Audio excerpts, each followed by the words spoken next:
My name is Emma. I just turned 30 the other day. Today, I want to share with you the story of the great turnaround in my life. I have an older brother who is 2 years my senior. His name is David. Ever since we were kids, David had what you might call a finished face, sharp features that made him the talk of the neighborhood. With rumors that he might be scouted by some talent agency. He was the so-called handsome guy. He was charming, smart, and quick-witted for a child. Our parents and the adults around us adored him. On the other hand, ever since kindergarten, I was the only one in my family with a chubby figure. My features were similar to David's, but being chubby, my appeal was greatly diminished. I was shy and lacked charm. Being not much of a talker, I never had the chance to be called smart like David. I was aware, even as a child, that people around us referred to my brother and me as complete opposites. I guess this talk reached our parents' ears too. By the time I entered elementary school, it seemed like my parents had lost interest in me. My grades on school tests were lower compared to when David was my age, and I remained chubby. David got snacks at 3 p.m., but I didn't. Yet, for some reason, I remained chubby.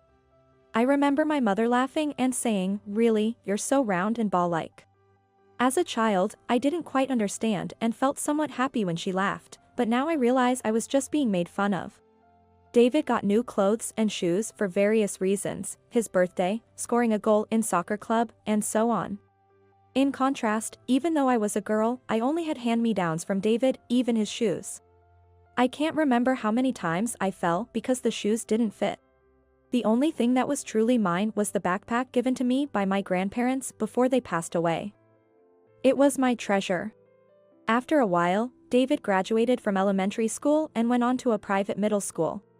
He was accepted into a well-known school for his academic excellence, and our parents were overjoyed.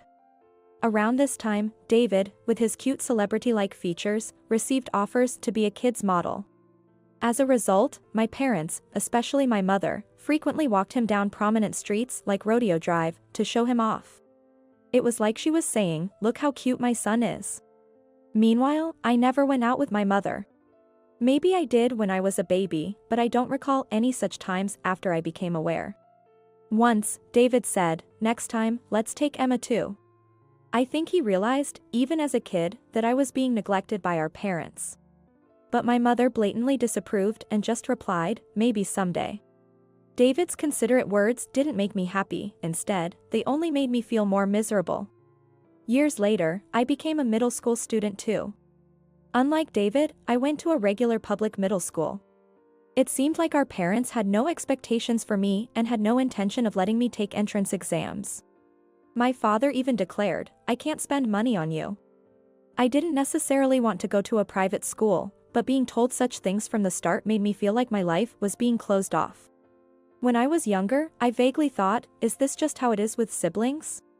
I didn't know any different. The abnormality of our family life was normal for me since that's all I knew when I became conscious. During this time, entering adolescence, I finally began to wonder, why am I the only one treated differently? But the way my parents treated me only got worse. My mother, a stay-at-home mom with plenty of time, would leave me with household chores and shopping and go out with her friends. My father, on his part, would scold me when I wanted to go out with friends, asking, "Who's going to do the chores?" David always cared for me, helping out and even arguing with our parents on my behalf. But they never listened to him when it came to how they treated me. As time went on, David got busy with high school entrance exams and then attending one of the top high schools in the county, leaving him little time to think about home or me. And that's when I really began to understand what hell was. It started with the parent-teacher meeting no-show incident. In any other family, parents missing a parent-teacher meeting would be a big deal. But for our parents, it was more like, "We're not going, so what?"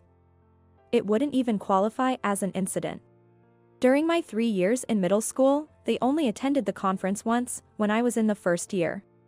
They didn't come in my second year, nor during the crucial third year when I was preparing for exams. My teacher, Mr. Smith, expressed concern, asking if something was happening at home, but I just brushed it off. I knew my situation wasn't normal, but it wasn't like I was being physically abused by my parents. I didn't know how to express this mental agony I was enduring. talking about it felt somehow embarrassing. It was like confessing, I'm a child who isn't cherished by my parents. But the incidents continued. Next was the New Year's left behind incident. That year, at the end of December, my parents took David and went to visit my mother's family, leaving me behind. Until the previous year, I had always gone with them, but this time they said, "You're a student, stay home and study." It was probably just an excuse because they found me annoying. So, I ended up spending New Year's Eve alone. I couldn't bring myself to ask friends to hang out on such a day, not wanting to admit that I'm a lonely child left behind by my family. So, I stayed home alone. I watched the music awards and countdown shows by myself, shedding a few tears before falling asleep. The next morning, the doorbell rang incessantly, waking me up. I thought it was too early for my family to return, so I hesitantly checked the intercom to see who it was. There stood my maternal uncle Kevin and his wife Susan. Shocked, I rushed to the door with my untidy hair and asked, "What's going on?" Uncle Kevin said, "Emma, let's leave this house. We've already spoken to your mother and have her permission. We'll handle the paperwork later. So don't worry." Confused, I asked, "What do you mean, Uncle Kevin? Leave the house?" His demeanor unsettled me. What did he mean by leaving the house? Aunt Susan said, "Emma, if you don't mind, we'd like you to become our child. We've always thought of you as our daughter since you were born, especially since we couldn't have children." I was speechless. Indeed, my aunt and uncle, who couldn't have children, had always doted on me during visits. They had often criticized my parents' attitude towards me.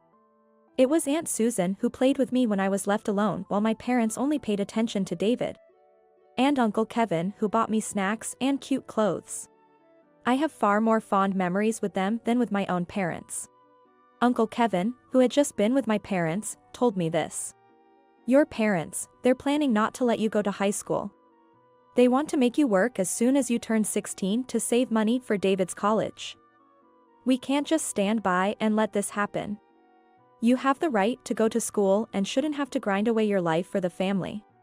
I stood there in shock. Could this be what being dumbfounded feels like? My parents were willing to sacrifice my future for David's. That's why they hadn't attended any parent-teacher meetings in years. They had no interest in my dreams or aspirations. In their eyes, my life was planned out as a workhorse. As I crumpled to the ground, my uncle and aunt knelt beside me, comforting me. "We're not your real parents, and you might feel awkward with us, but we promise to make you happy," Aunt Susan said, her eyes brimming with tears, hugging me as if overcome with emotion. "You have the right to be happy. We should have come to get you sooner. If you don't mind, we want you to become our daughter." Uncle Kevin said this to me, his eyes red, looking straight at me. I wondered, had I ever been wanted like this by an adult since I was born? It had only been a little over a decade since my birth. The choice of what to do next was clear to me. I decided to become the adopted child of my aunt and uncle. 10 years have passed since then. Since they took me in, my aunt and uncle showered me with so much love and gave me countless joyful experiences. Aunt Susan enjoyed picking out clothes for me and took me shopping on weekends, while Uncle Kevin, who had always wanted to drink with his daughter, prepared a bottle of wine from the year I was born for my 21st birthday. We went on trips together, and my somewhat childlike uncle even took me to zoos and aquariums when I was in high school. These are unforgettable, priceless memories I never had with my real parents. Initially, I still saw them as my uncle and aunt, but gradually, I came to think of them as nothing but my parents. Now, I call them a dad and a mom. I heard that when my parents visited their hometown, my mother drunkenly said to my aunt and uncle, "Emma is hopeless in everything. Lacks charm, and her looks are a bit off, don't you think? She doesn't have that spark. And she's not smart either. Honestly, I don't need a stupid daughter like her, we have our excellent eldest son." My aunt and uncle were furious at these words, but my parents were unapologetic and even declared, "We won't let her go to high school."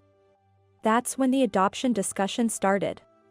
I'm truly grateful that Aunt Susan, who wasn't drinking that New Year's Eve, drove all the way to get me. I want to repay my dear parents, who mean so much to me. I wanted to become a daughter they could be proud of, so I studied hard in high school. I couldn't focus much during my high school entrance exams due to everything happening. That's why, once in high school, I decided to create a future my aunt and uncle wouldn't be ashamed of and set new goals. My efforts paid off, and I got into a prestigious national university. But that wasn't enough to show my gratitude to my aunt and uncle, now my dear parents. I wanted to give them a comfortable life in the future. With that determination, I continued to study hard in university, got my meteorologist certification. And now I'm even appearing on TV as a meteorologist. Furthermore, wanting to make my parents proud, I worked hard on diet and exercise, and now I'm known as the beautiful meteorologist. Looking back, I always had the elements to become beautiful, having resembled my brother in facial features. My aunt and uncle used to say, "We're proud of you no matter what," but now I feel I've truly become a daughter they can boast about. There's still so much I want to give back and so many thanks I want to express. Just when I was thinking this, my biological parents suddenly appeared before me. "Emma, oh, you've grown so much. You've become such a fine young lady." My parents, tears in their eyes, clung to me. I was leaving the TV station and about to get into my car when they unexpectedly showed up, leaving me unable to comprehend the situation. Honestly, it had been so long that I didn't recognize them at first. David said, "That's Emma on TV. I was surprised to see you've become such a beauty, and a meteorologist. That's amazing." My father patted my shoulder as if to say, "That's my daughter. Really, you are truly our daughter, we're so proud." They actually said it. I couldn't hide the disgust on my face and glared at my parents. They seemed unfazed and kept pushing the conversation. Since we've finally met, let's go to the restaurant up ahead for a meal. You must be earning well as a meteorologist, right?" After all, what were they planning, ambushing me like stalkers? Asking if I earn a lot after suggesting a meal at a fancy restaurant made it clear they were just looking to take advantage of me. I won't let them leech off me, I need to send them away so they never want to meet me again. That's when a plan formed in my mind. This is a perfect opportunity. "Mom, Dad, I'm happy to see you. But I have another job today, so I can't go out to eat with you, sorry." Of course, there's no other job. The only plan I have is to give a fancy restaurant meal to my beloved aunt and uncle as an anniversary gift. Oh, that's too bad. I didn't miss the momentary clucking of my mother's tongue. "Would you mind giving me your contact information? I'm having a small party for my birthday with some people from the TV station. It's not big, but there will be lots of delicious food, and it's going to be fancy. I'd love to invite you too." When I suggested this, my parents' eyes visibly lit up. "Really? That's great. Actors from the TV station will be there, won't they?" "Don't be silly, Dad, of course they'll be there." My parents were beaming with excitement. "Actors? As if. It's a small party for meteorologists, after all. Mainly newspaper and TV station staff.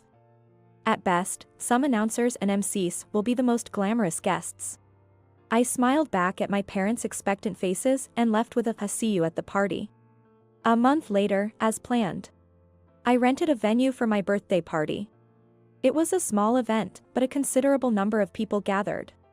My parents arrived, waving their hands and calling, "Emma." As if to say, "Look, we are this child's parents." It's really annoying. "Mom, Dad, welcome. Could you go to the dressing room right away? They'll do everything from your outfit to your makeup. The clothes you're wearing are nice, but they have brand clothes for rent there, so take this chance to enjoy the atmosphere." They were all smiles at my suggestion. So transparent. Completely overjoyed and showing off. Oh, I rarely get to wear brand clothes.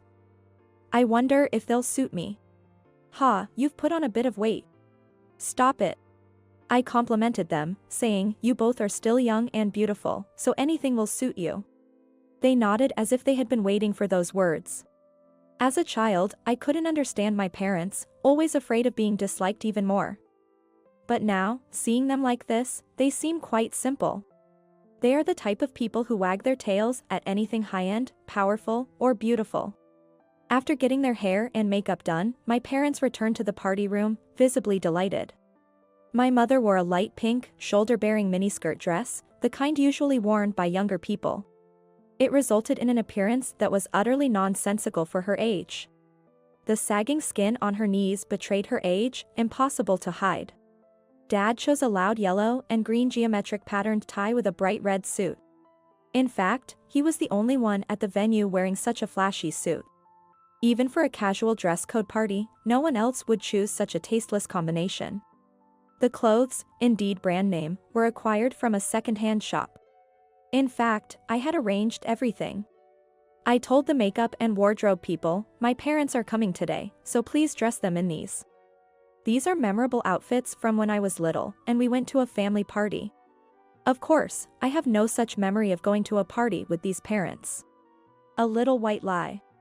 My parents, believing the outfits to be brand new, seemed quite pleased when I repeatedly assured them that they looked fitting. They are flashy, but if you say so, then it must be all right. They seemed to think. Once, my parents listened to everything my accomplished brother said, except when it concerned me. Now, their attention is directed towards me, their accomplished daughter. After a while, the party started, and as a party host, it was my turn to give a speech. Before going up on stage, I squeezed my parents' hands and said, I have a message for you two today, so listen closely, okay? My parents were surprised, what, and looked happily at me as I went up to the stage. Thank you all for coming to my birthday party. I want to take this moment to thank everyone who planned this party. My words prompted playful teasing from my friends, you're being too formal. You're not usually like that. Hearing this, I turned towards my parents jokingly and said, as usual. Today, my parents are here too, they are over there, I said, gesturing in their direction. And the lighting technician cleverly spotlighted them. Those are the parents who abandoned me in my teens, yet ambushed me after seeing me on TV, shamelessly trying to reconnect. The room buzzed with whispers at my statement. It's no wonder, as I hadn't shared much of my past with anyone except close friends. What are you saying, Emma? My mother stood up, and my father looked stunned. Those two compared me unfavorably to my talented brother since I was in kindergarten, oppressing only me. I didn't get snacks, only hand-me-downs from my brother. Even being treated like that, as a young child. I loved my parents because that's all a child knows. But in middle school, they pushed all the household chores onto me and even said they wouldn't let me go to high school. They never came to parent-teacher meetings. And then my aunt and uncle, worried about me, adopted me as their daughter. I'm usually very cheerful, if I do say so myself. That's because my aunt and uncle took me in and continually showed me with love that I wasn't a worthless child. Gaining confidence and overcoming my shyness, I was able to transform into a bright personality. So, my backstory came as quite a shock to the people at the party. Suddenly, I heard voices condemning my parents, that's awful, to come to your daughter's birthday dressed like that. My parents, unable to withstand the stares, hung their heads and trembled. But now, I'm thankful to those two. Because of them, I was blessed with my aunt and uncle, my truly dear parents. And I learned the warmth of a family. At these words, my parents looked at me as if to say, does this mean we're still important to you? I quietly smiled back at them. Max from Daily News, are you here? Please turn this story and the photos into an article. Consider it my birthday present. I called out to my acquaintance from the magazine, who had already taken photos of my parents. Wait, stop. Don't do it. Don't take pictures. My parents panicked, desperately trying to hide their faces. No decency even in the end. I shouted at them. When I was a child, no matter how much I pleaded to stop, you forced me to do things. You can't expect to get away with it now after doing that to me. My mother was teary-eyed at my rebuke. Please, I will apologize to you. If it gets published, both of us will be blamed. You wouldn't want that for your parents. Would you? I was astounded at her audacity. Do you really think I still consider you as my parents? You never raised me properly, abandoning all your responsibilities as parents. My parents are my aunt and uncle, they are the only ones who are truly my mom and dad. Don't ever involve yourselves in my life again. Before I knew it, tears filled my eyes as I recalled everything and my gratitude towards my aunt and uncle. Witnessing this, guests at the party forcibly escorted my parents out of the venue. It's over, truly this time. I have completely cut ties with those people. When I was a child, I cut ties with my family under the protection of my aunt and uncle. But this time, I was able to distance myself from those people with my own strength. I feel a sense of accomplishment and gratitude towards my aunt and uncle, and even though I'm teary-eyed at how much I've grown, I'm feeling incredibly refreshed right now. Afterward, when the magazine editor asked me, "Are you sure about this?" I said please do it, and they published an article about my upbringing. It was quite sensational, covered by various programs, and while there were concerns about my image being tarnished, most of the articles and news were favorable, saying things like the comeback story of a girl cornered, approaching a modern-day Cinderella, and my popularity soared. On the other hand, my so-called parents, whom I reluctantly call that, faced scorn from neighbors and had to move out of their house after my article was published. The rumor quickly spread at my father's workplace, and he was pushed into retirement. My mother, being a housewife, meant they were both unemployed, and they had to dip into their savings to get by, as my brother informed me. Yes, even after I was sent to live with my adopted family. My brother was the only one who worried about me and would visit me at my aunt and uncle's place. At first, he said he wanted to live together again, but soon he was happy that it was the right choice for me to be adopted. Realizing, this home is better for Emma. He was my beloved brother who even helped me with my studies during my college days. After I told everything to the magazine, my brother also decided to cut ties with our parents, essentially disowning them. He joked, maybe the next time I'll see our parents will be at a funeral, but knowing him, he probably wouldn't even attend. 5 years have passed since then. I married Max, who helped me publish that article in the magazine. We've had children safely, and now I'm a mother of twin boy and girl. As a mother, I want to make sure my children grow up without favoritism, living freely and happily. Just like how my aunt and uncle showered me with unconditional love. And like how my brother always watched over me, even from afar. To raise them to be kind to everyone, just like them. But I still have other things to do besides parenting. Yes, it's repaying my debt of gratitude to my aunt and uncle. This year again, I gifted a trip for our wedding anniversary, traveling to Alaska with my husband, children, and aunt and uncle. My aunt and uncle keep saying, "Emma, you have your own family now, you don't need to do this," but repaying them is also a pleasure for me. It's not an obligation, I do it because I want to see the joy on their faces. It's kind of my life's joy. I joke, don't take away my fun, as I'm already planning what to do next. Maybe next time, a stay at a luxurious hotel with everyone would be nice. There's still so much I want to do with my family.